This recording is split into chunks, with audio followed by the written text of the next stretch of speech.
Hello everyone and welcome back to another video. Here today we're going to be doing the changelog update for the Xylander build.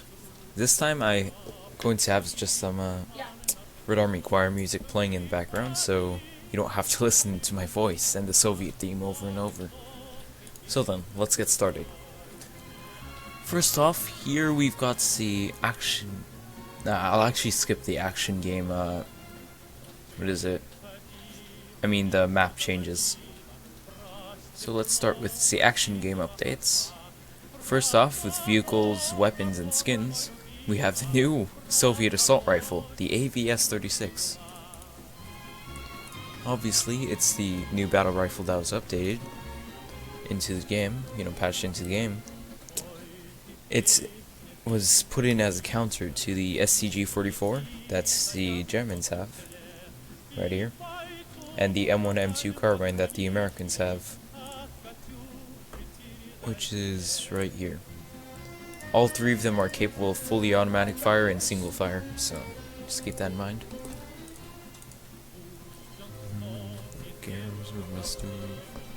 There's also a new weapon called the Soviet, or the AVS. It's just a new bayonet, basically, that was used for the AVS-36 when it was actually used. But, it's just a new knife. Know that. It's the AVS-36 bayonet. It's larger than the other knives, which I think it has more range than... Yeah. And it's very lethal. One shot from behind, and I think one shot anywhere. Very lethal, very good. I might actually have to unlock it, since it looks pretty cool. After is the scout's knife, since that's pretty cool too. Anyways, next up. Oh yeah, and it can't be mounted on a weapon yet. So eventually we will be able to mount bayonets on weapons, which is pretty cool, I think. Anyways, next up, the grease gun has a increased rate of fire because apparently it was underpowered, which I think it was just fine, but oh well. Let's see. Sorry. I didn't need to do that. I guess the default fire rates went from 300, I think, to 450, which is nice. Alright, next up. There are new uniforms for everyone. Well, almost just a lot of the soldiers. So for the German infantry, they have added, let's see, German infantry camo Leibmuster, which is here, Leibmuster. It's like splinter camo. They have added German infantry camo Sumpfmuster 43, which is here. They have added Luftsplittermuster A, Luftsplittermuster B,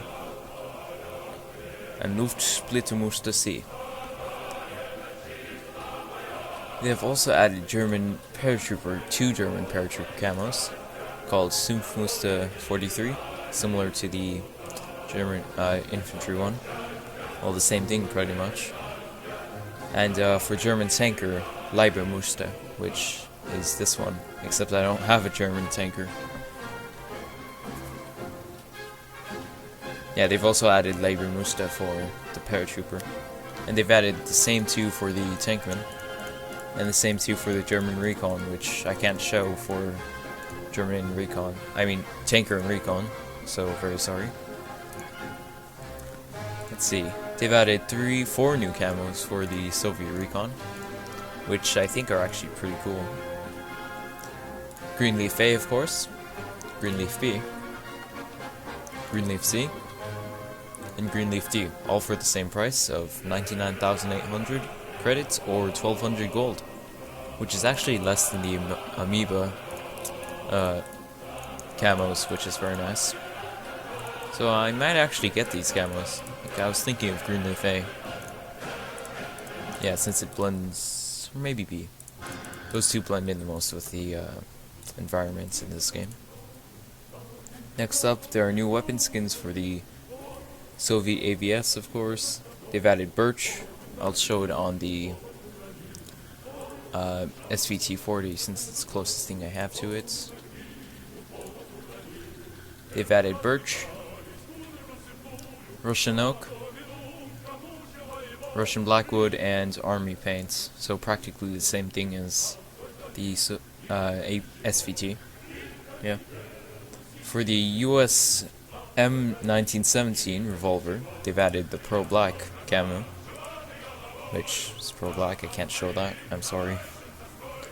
For the P08 Parabellum, they've added the Einstein's Cruise edition, which is basically a ivory grip on the P08 Parabellum. I'll show you that weapon. Basically on the grip there's an ivory grip, which is a whitish, solid whites grip with a iron cross engraved into it. And a carbon black camera, which is also on the Sturmgewehr, carbon black. For the German MP40, they've added, god dang it, they've added carbon black, Dunkelgrau, and autumn camo. Before there weren't any camos, so that's really good. And as you saw, for the STG, they've added carbon black and now Sumpfmuster. Next up, they have added APCR ammunition for the Panzer IIIJ. The pistol hair trigger rate of fire has been reduced to differentiate it from the match trigger. It's faster, but less precise. The Tiger 1 can now equip medic supply crates. And reloading sniper rifle no longer shows ammunition in the rifle itself before reloading. That's just an aesthetic update. Other HUD optimizations. Squad leaders can now give orders to all capture points. When jumping out of a plane as a paratrooper, the HUD will now instantly show you the relevant capture points. And it fixed that the soldier selection box in the action game sometimes showed the wrong rank. Very good. Right. For the strategy parts of the game, they've added quite a lot actually.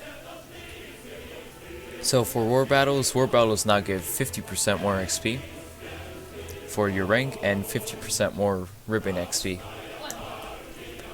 War funds are now only rewarded for war battles, both first-person shooters and assault teams. Both the first-person shooter parts of the game and assault teams. Rejoin war without login. New players join a war instantly if there is only one war running. And added option for joining the next war in series, instead of selecting from a server list. When a war ends, you can now join another /next war without relogging. Waiting for players screen now correctly disappear when the battle has auto-resolved. And fixed sudden morale loss for airborne units and added the battle director feature, which I have said before in another video. It basically determines how fun a battle is going to be. So let's see if I can find a proper battle. It calculates, like, since the max is 18 players currently, it calculates if every player has a certain amount of lives, and if they do, then they will be able to play in that game. And if it calculates, like, if it's like 20 tankmen or something versus 100 infantry, that won't be considered as fun. And it'll just auto-resolve the battle and retreat the lower side. So for this instance, the tankmen, 20 tankmen. For the credits update, there's a credit bonus added now for winning that is now 10% extra credits. They've increased the veteran membership credit bonus to 25%. The active time to start earning credits per soldier was 10 minutes per half the battle, and now the salary counts per second you have a soldier spawned. Soldier salary is now defined as credits per second. Seconds active time based on these increased. What the heck did you do to my game? Heroes and generals, what did you do? Based on these increased hourly salary rank values, such as 8,000, 8,500, 9,000, 9,500, and so on, am I seriously going to have to restart Heroes and Generals? Oh my god. My game's not responding.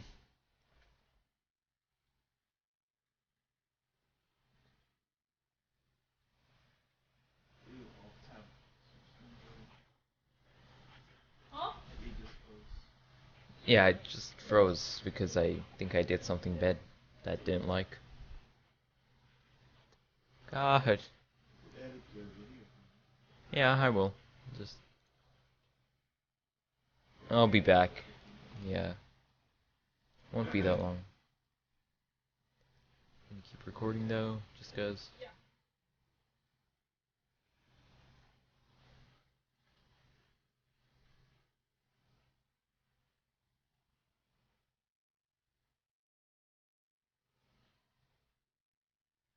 Right, here we go. See, it's shown by how much money you earn per hour instead of how much money you gain per battle. They've added a bonus per soldier that stays in the battle until it ends. So you get a small credit bonus when the battle ends. Let's see. Am I? They've added a credit award for damaging armor. Currently, players are only awarded credits for destroying armor and XP for damage and destruction. Initial number is based on ribbon multipliers and might need tweaking after the release of the Xylander update, which is already here. They might tweak that. Added credit award for long-range damage and kills with semi-auto and bolt-action rifles, which currently wasn't in the game before. They've added a credit award for killing enemies while capturing and capturing without being seen. Price and word adjustments for weapons. Price adjustments for character packs. Prices reduced except for recon officers. So enlisting soldier is now cheaper. Yeah, it's actually a bit cheaper, I think. Wait. They made the fighter pilot more expensive, but they've made the academy trains less expensive. Which is pretty nice. Yeah, I guess that's okay. Yeah. Right, let's see. They've added price adjustments to the truck 4x4, the Kuba wagon, and the gas. The credit price has increased. Number of vehicles has increased. Repair discount increased, effectively reducing cost per vehicle. Okay. Well, that's your face! Oh, crap. No! Next! Jeez. I just realized the copyright strike on that was going to be real. I think it is real now. I'm screwed. Anyways, they've lowered the credit price to rename soldiers. Before it was like 44k, now it's 16k. About 16k. So yeah, I'll actually change his name now, just for fun. Actually, I can't. RIP. Need more monies.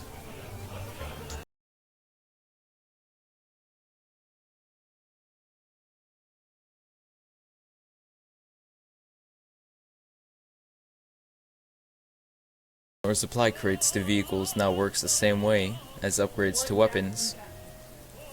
And the notes, they said it updated a lot of screens. They've also updated the view of vehicles here. Improved behavior of ribbon unlock view. Now similar unlocks only show once. Sometimes it showed like, for example here would have showed 2 DP28 sometimes. Now it only shows 1, which is nice.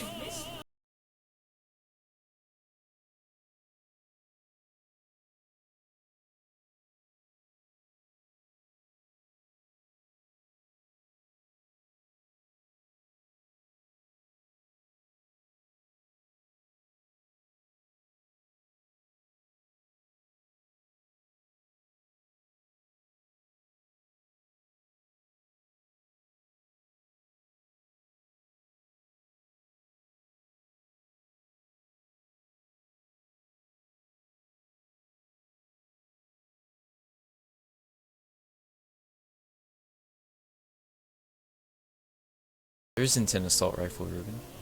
You mean infantry assault, Rito?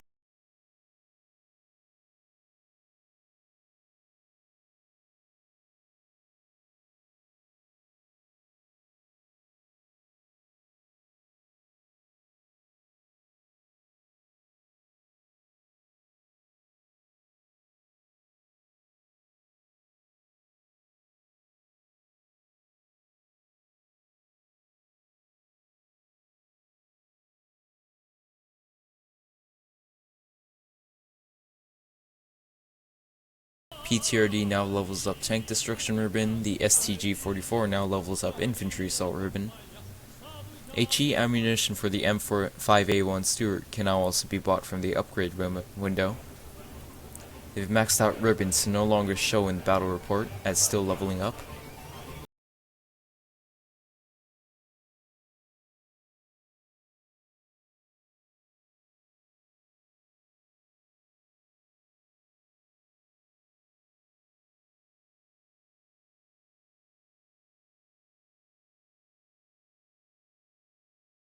Right, that's mostly it, so if you're still here, I'll go through the map changes then. Oh my god, no I won't, never mind. You can check them out for yourself. They've added changes to the town map, factory map, airfield and forward airfield map, the mountain town map. They've also reduced probability of fog weather setting and reduced fog generally. And there we go. That's it. Thanks guys for watching, and I'll see you in the next video. Hopefully, next few videos that you see, I'll have the AVS already. So then, see you guys next time. Bye.